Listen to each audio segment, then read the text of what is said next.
Hutan tanpa bayangan. Di sebuah pelosok Jawa Tengah, tersembunyi sebuah hutan yang jarang disebut namanya. Warga sekitar hanya menyebutnya dengan satu istilah. Alas tanpa bayangan. Nama itu bukan sekedar sebutan, melainkan peringatan. Mereka percaya, siapapun yang memasuki hutan itu, tidak akan pernah kembali dengan utuh. Bukan karena hewan buas, bukan pula karena tersesat, melainkan karena sesuatu yang lebih menyeramkan, sesuatu yang tidak bisa dijelaskan. Langkah pertama, perjalanan 5 mahasiswa. Pecinta alam itu dimulai dengan penuh semangat. Mereka membawa perlengkapan lengkap. Tenda, kompas, makanan instan, dan kamera untuk dokumentasi. Tujuan mereka sederhana. Hanya ingin meneliti tanaman langka yang konon tumbuh di dalam hutan tersebut. Namun begitu kaki mereka melewati batas pohon pertama, perubahan langsung terasa. Udara menjadi lebih dingin. Meski matahari masih tinggi, angin berhenti bertiup. Suara alam yang biasanya menemani setiap pendaki tiba-tiba menghilang. Tidak ada burung, tidak ada jangkrik, tidak ada suara apapun, kecuali langkah kaki mereka di tanah yang lembab. Saat itulah mereka menyadari sesuatu yang aneh. Cahaya matahari masih menembus sela daun, tetapi di tanah yang seharusnya memantulkan siluet, tidak ada satupun bayangan. Kaki melangkah, tubuh bergerak, tetapi tanah tetap kosong. Seolah cahaya menolak mengenali keberadaan mereka. Malam pertama, mereka mendirikan tenda di sebuah lapangan kecil yang dikelilingi pepohonan tinggi. Namun, suasana terasa salah. Malam itu begitu sunyi. Seakan hutan menelan setiap bunyi. Tidak ada desir angin yang menggoyangkan dedaunan. Tidak ada serangga yang biasanya riuh di kegelapan. Sunyi itu bukan sekadar hening, melainkan menekan dada, membuat napas menjadi berat. Tengah malam, udara tiba-tiba berubah dingin menusuk tulang. Hawa dingin itu tidak alami, seperti datang dari sesuatu yang tidak terlihat. Dari kegelapan, terdengar suara. Bukan suara langkah, bukan pula suara hewan, melainkan suara tawa, samar, jauh, namun bergema ke segala arah. Tawa itu terdengar patah-patah, seperti tawa seseorang yang sudah lama tidak mengenal kebahagiaan. Lalu, kain tenda mereka tampak tertekan dari luar. Bentuk samar menyerupai tangan-tangan, menempel, meraba, berusaha masuk. Puluhan, bahkan ratusan. Tekanan itu berlangsung lama, hingga akhirnya berhenti.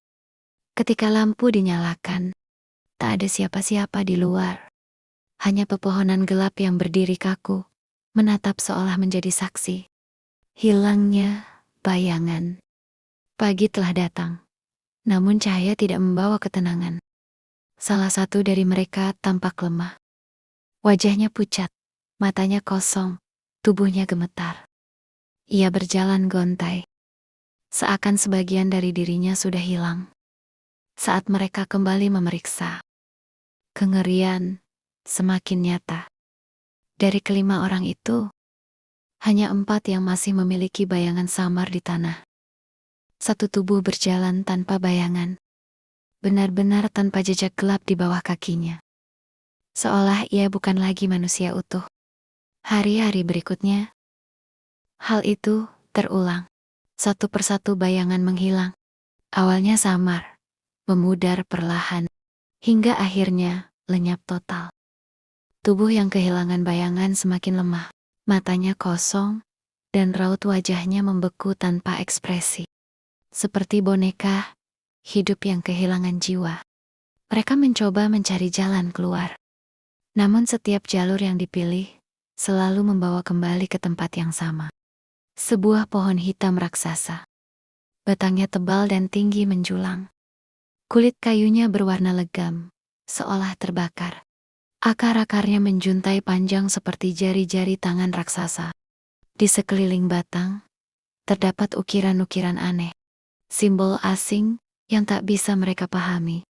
Pohon itu tampak hidup, berdenyut pelan, seperti makhluk yang sedang bernapas. Dan dari sela akarnya, keluar aroma busuk bercampur tanah basah. Seperti bangkai yang sudah lama dikuburkan, namun tak pernah tenang. Di hadapan pohon itu, satu dari mereka menghilang. Tubuhnya terangkat ke udara tanpa sebab. Lehernya menegang, kemudian jatuh ke tanah dalam keadaan tak bernyawa. Tidak ada luka, tidak ada darah, hanya wajah membiru seperti kehabisan napas. Sejak itu, ketakutan berubah menjadi kepanikan. Bayangan yang kembali. Malam ketiga adalah yang paling menyeramkan.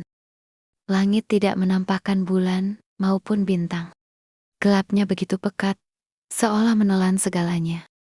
Saat itu, bayangan-bayangan yang hilang mulai kembali. Namun bukan di bawah tubuh pemiliknya. Bayangan itu berjalan sendiri di tanah. Bergerak tanpa aturan. Ada yang berjalan mundur, ada yang merangkak dengan gerakan patah-patah. Ada yang berdiri kaku menatap lurus.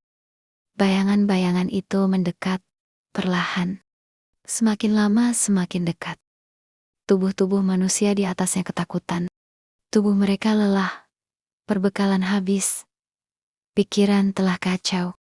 Namun kaki mereka berat seakan tertahan. Tidak ada tempat untuk lari. Salah satu dari mereka jatuh ke jurang saat mencoba melarikan diri. Tubuhnya lenyap ditelan kabut tebal. Namun bayangannya tetap berdiri di atas jurang. Bayangan itu tersenyum samar. Menatap sisa kelompok dengan mata kosong yang tidak pernah berkedip. Hari keempat, hanya 2 yang tersisa. Hutan itu tidak pernah menunjukkan jalan keluar. Semakin mereka melangkah, semakin jauh dari dunia nyata. Bayangan mereka semakin memudar. Sedikit demi sedikit. Kaki masih bergerak, napas masih tersisa, tetapi mereka tahu waktunya hampir habis. Ketika akhirnya mereka roboh di tanah lembab, hutan menjadi saksi terakhir.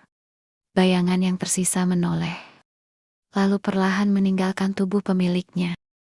Tidak ada teriakan, tidak ada perlawanan. Hanya keheningan panjang saat tubuh manusia itu hancur dalam kesunyian. Sedangkan bayangannya pergi ke arah pohon hitam. Seminggu kemudian, tim pencari dikirim masuk.